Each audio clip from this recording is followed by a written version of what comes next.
Good morning student, welcome to Deep Verma secondary school online classes.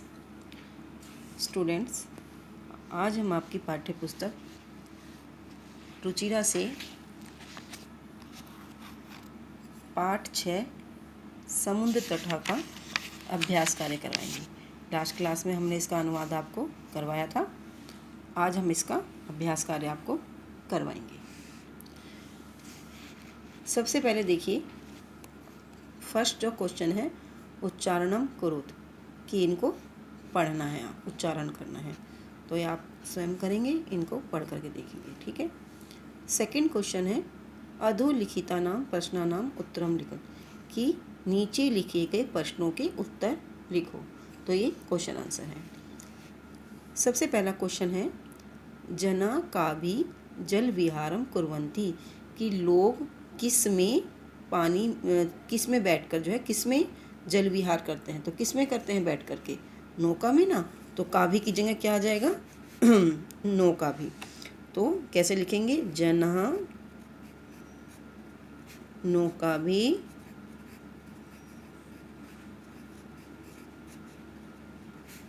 जल विहारम, बाकी question as it is आ जाएगा, विहारम कुर्वन्ति, ठीक है। नौका भी, तो काभी की जगह क्या आ जाएगा? नौका भी, बाकी एज इट इज। जना नौका भी जल विहारम कुर्वन्ति, लोग नाव में जो है जल विहार करते हैं, नाव में बैठ कर जल विहार करते हैं। सेकंड है भारत से दीर्घतम समुद्र तट कहाँ, कि भारत का सबसे बड़ा समुद्र तट कौन सा है? सबसे लंबा जो समुद्र तट है वो कौन सा है? तो कौन सा है? मैरीना तट ना, कि उसका चेन्नई का मैरीना तट। तो क्या लिखेंगे? भारत से दीर्घतम समुद्र तटः मैरीना तटः अस्ति, ठीक है। का की जगह क्या आ जाएगा? भारत से दीर्घतम समुद्र तटः मैरीना तटः अस्ति। पूरा लिखेंगे तो आपकी बुक में आएगा नहीं, नोटबुक में आपको पूरा लिखना है। यहाँ पर छोटे छोटे लिख सकते हैं। तो भारत से दीर्घतम समुद्र तटः मैरीना तटः अस्ति, ठीक है, मैरीना तट है। जनः कुत्र स्वैरम विहन्ति, कि लोग जो है कहाँ पर स्वच्छंदता से घूमते हैं। तो कहाँ घूमते हैं? मुंबई के जुहू तट पे, ठीक है ना। मुंबई के जुहू तट पे लोग जो है स्वच्छंद बेरोक टोक जो है वहाँ पर घूमते हैं। तो क्या लिखेंगे? जना पुत्र की जगह क्या आ जाएगा? तो यहाँ पर हम लिखते हैं जना जुहू तटे, जुहू तटे स्वरम विहरन्ति, ठीक है। जना जुहू तटे स्वरम विहरन्ति, कि लोग जुहू तट पर स्वच्छंदता से घूमते हैं। नेक्स्ट क्वेश्चन है बालका बालुका भी किम रचयन्ति, कि बच्चे रेत से, बालुका मतलब बालू से, रेत से क्या बनाते हैं? तो क्या बनाते हैं? बालू का ग्रह ना, कि रेत के घरौंदे बनाते हैं। तो क्या लिखेंगे हम? बालका बालका बालुका भी बालू का ग्रहम, ठीक है, बालू का ग्रहम रचयन्ति, ठीक है। बालका बालुका भी बालू का ग्रहम रचयन्ति, कि बच्चे रेत से रेत के घर बनाते हैं, घरों या घरौंदे बनाते हैं। कोच्चि तटः केभ्य ज्ञायते, कि कोच्चि का जो तट है वो किस लिए जाना जाता है? तो कोच्चि का तट किस लिए जाना जाता है? अपने नारियल के फलों की, कि वहाँ पर बहुत से नारियल के पेड़ हैं, तो नारियल के फलों की वजह से जाना जाता है। तो क्या लिखेंगे यहाँ पर? कोच्चि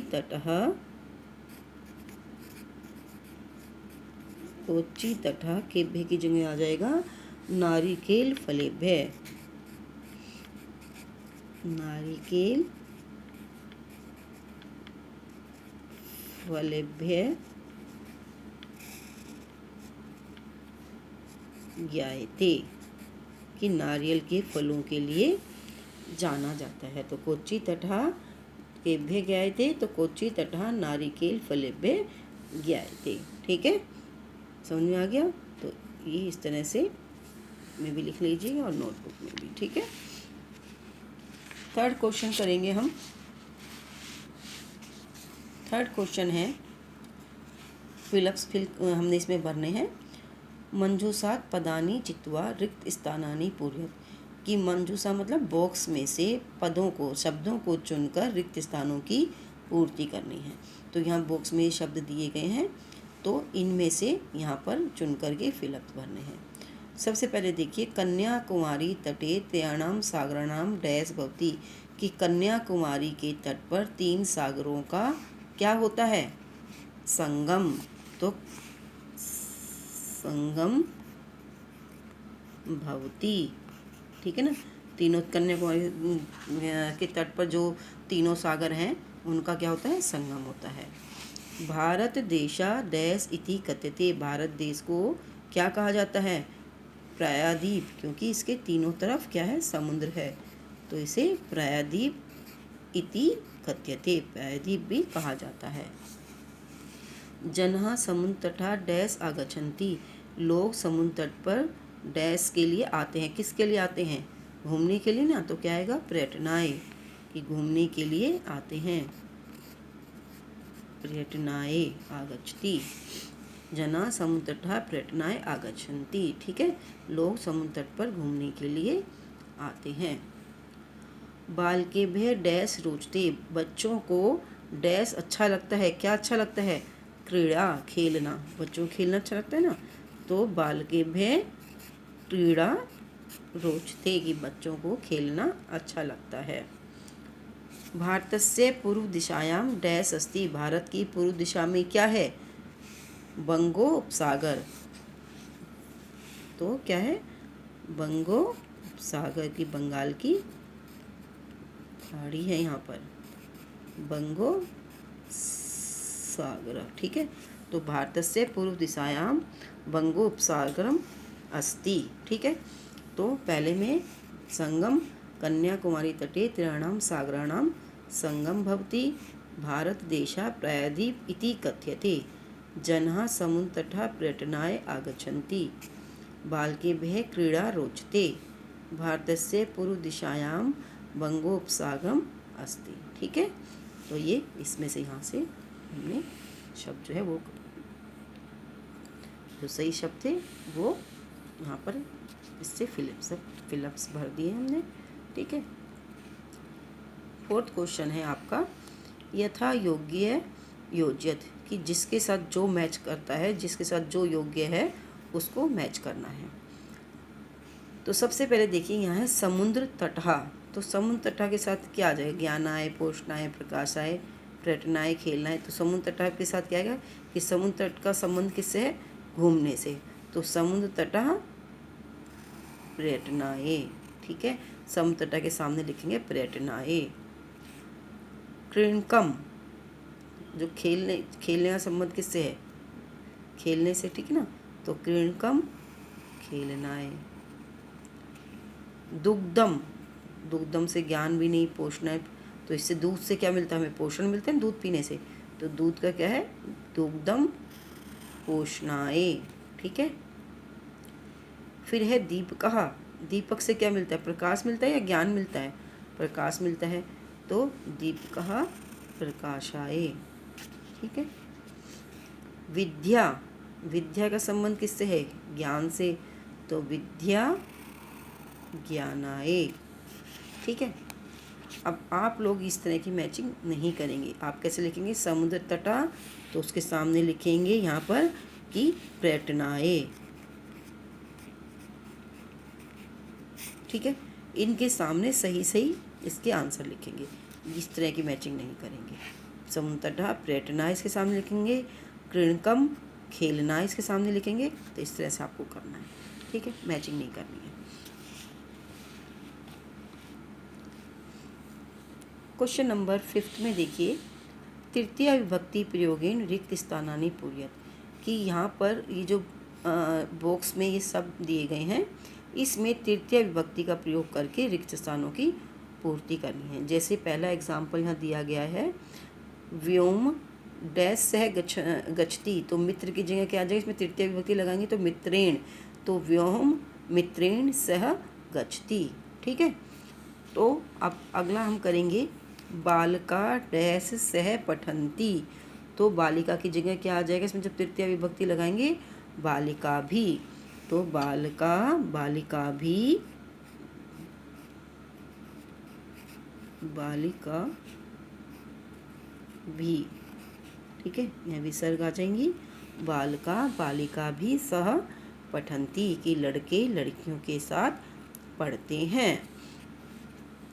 तड़ागः डैश विभाति, कि तालाब में क्या खेल रहे हैं, इसमें तृतीय कमल में जब तृतीय विभक्ति लगाएंगे तो शब्द हो जाएगा कमले ही, तड़ागा कमले ही विभाति। ठीक है, ये तालाब में जो कमल है वो खिल रहे हैं या शोभित हो रहे हैं। अहम अपि डैश खेलामी कंदुक, तो कंदुक में जब तृतीय विभक्ति लगाएंगे तो शब्द बन जाएगा कंदुकेन, तो अहम अपि मैं भी कंदुकेन कंदुकेन खेलामी, कि मैं भी गेंद से खेलूँगा। ठीक है, तो अहम अपि कंदुकेन खेलामी। अश्वः डैश से धावन्ति, तो अश्व दे रखा है इसमें, तो इसमें जब तृतीय विभक्ति लगाएंगे तो बन जाएगा अश्वेहि, अश्वः अश्वेहि अश्वहि सह धावन्ति, की घोड़े घोड़ों के साथ दौड़ रहे हैं। ठीक है, अश्वः अश्वेहि सह धावन्ति। नेक्स्ट है मृगा डैश सह चरन्ति, तो मृग में जब तृतीय विभक्ति लगाएंगे तो बन जाएगा मृगहि, मृगा मृगहि सह चरन्ति, की हिरण हिरणों के साथ चर रहे हैं। ठीक है, तो फिर से देखिए इसको, बालिका भी सह पठन्ति, तड़ागः कमले विभाति, अहमपि कंदुकेन खेलामि, अश्वः अश्वैः सह धावन्ति, मृगा मृगैः सह चरन्ति। तो इसमें तृतीय विभक्ति लगाई है, तो तृतीय विभक्ति लाने से इसके ये रूप बन जाएंगे। ठीक है, अगला देखिए, इसमें अधोलिखितम वृत्त चित्र पश्यत, नीचे लिखा गया जो ये वृत्त चित्र मतलब गोलाकार में जो चित्र है, इसको देखिए। उदाहरण अनुसार कोष्टक गते शब्दे उचित वाक्यानुचित, कि उदाहरण दिया गया, पहला एग्जाम्पल दिया गया, इसमें देखिए बीच में दिया गया रहीम और इसके साथ ये तीनों शब्द दिए गए हैं, तो इसमें सही जो है तरीके से उचित वाक्य बनाना है कि कौन सी विभक्ति इसमें लगेगी। तो रहीम द्विचक्रिका, इस तरह से यहाँ पर इस तरह से ये सारे वाक्य जो है वो बनाने हैं। तो सबसे पहले देखिए, रहीम मित्र की में तृतीय विभक्ति लगाई तो बन गया मित्रेण, तो रहीम मित्रेण सह क्रीडति। ठीक है, अब दूसरा है रहीम, क्या बनाएंगे, द्विचक्रिका, रहीम द्विचक्रिका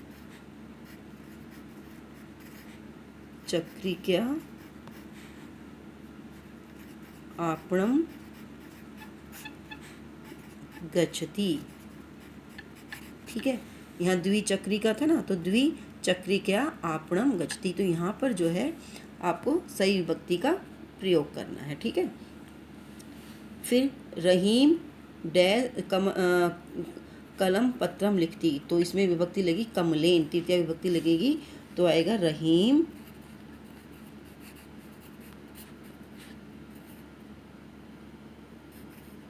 कमलेन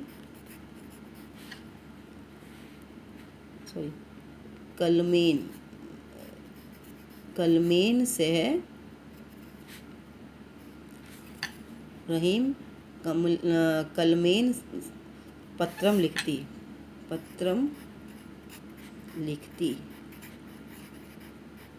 ठीक है, रहीम कलमेन पत्रम लिखती, इसमें तृतीया विभक्ति लगाएगी तो शब्द बन जाएगा कलमेन। ठीक है, तो रहीम कलमेन पत्रम लिखती, रहीम कलम से पत्र लिखता है। ठीक, अब नेक्स्ट देखिए रहीम, अब इसमें हस्त में जो है तृतीय विभक्ति लगाएंगे तो शब्द बन जाएगा हस्तेन। तो रहीम हस्तेन कंदुकम क्षिप्ति, रहीम हाथ से बॉल को फेंकता है। तो रहीम हस्तेन कंदुकम क्षिप्ति। ठीक है, अगला आता है रहीम नौका जल विहारम करोति। तो नौका में जब तृतीय विभक्ति लगाएंगे तो शब्द बन जाएगा नौकया। तो रहीम नौकया जल विहारम करोति, तो यहाँ लिखेंगे रहीम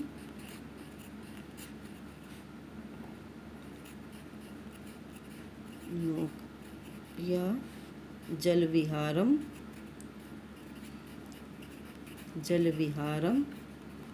करोति, कि नौका से जल विहार करता है। अगला है रहीम चस्कह जलम पीबती।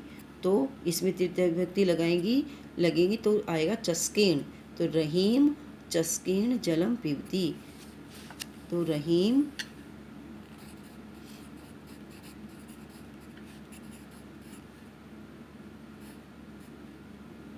चस्केन जलम पीबती। ठीक है, रहीम चस्केन जलम पीबती। अगला है रहीम तूलिका चित्रम रचयति। तो तृतीया विभक्ति लगेगी तो शब्द बन जाएगा तूलिका। रहीम तूलिका चित्रम रचयति, तूलिका से मतलब ब्रश से चित्र बनाता है। तो रहीम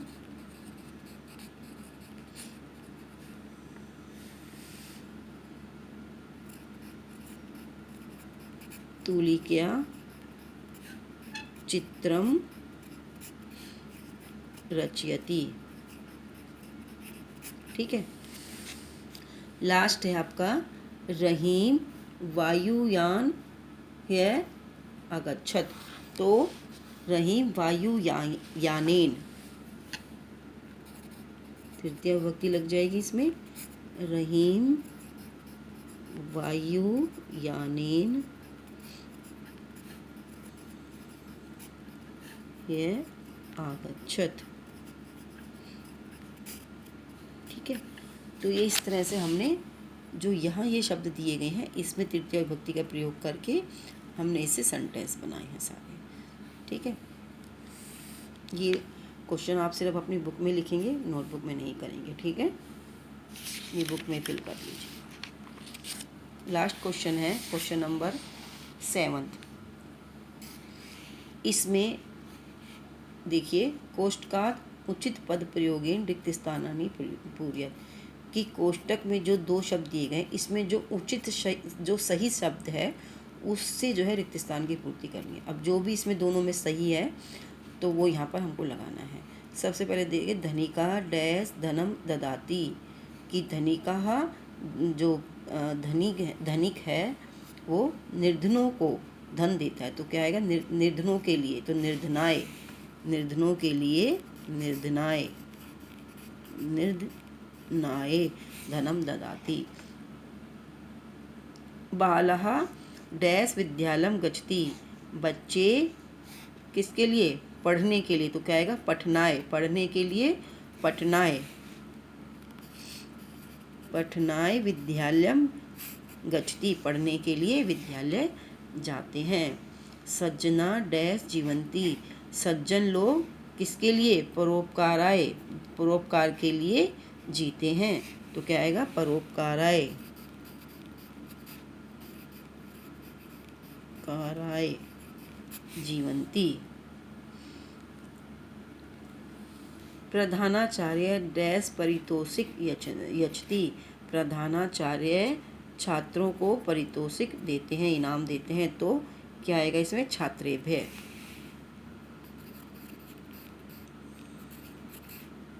छात्रेभ्य, कि छात्रों को परितोषिक देते हैं। डैश नमः शिक्षकाय नमः, शिक्षम नहीं आएगा, शिक्षकाय नमः कि शिक्षक को नमस्कार है, शिक्षकाय